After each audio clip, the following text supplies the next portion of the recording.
সমস্ত পাপ, সন্তাপ, দুঃখ ইত্যাদির উৎস হল কামনা। কামনা সম্পন্ন ব্যক্তির জাগ্রত অবস্থায় সুখ পাওয়া তো দূরের কথা, স্বপ্নেও কখনো সুখ মেলে না। কাম অছত সুখ সপনে হু নাহি।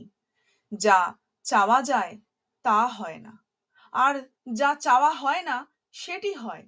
একেই দুঃখ বলা হয়।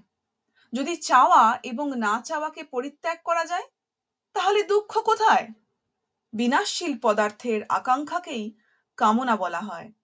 অবিনাশী পরমাত্মাকে লাভ করার ইচ্ছা কামনার মতো মনে হলেও সেটি প্রকৃতপক্ষে কামনা নয়।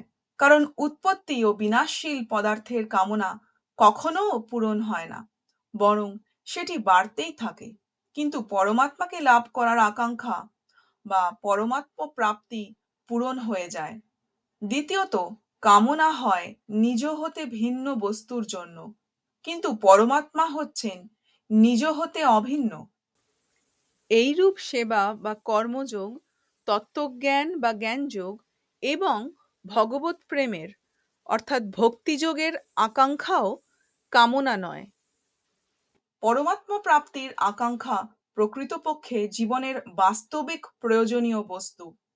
জীবের তো পরমাত্মাকেই প্রয়োজন, কিন্তু বিবেক অবদমিত হওয়ায় সে বিনাশশীল পদার্থের কামনা করতে থাকে।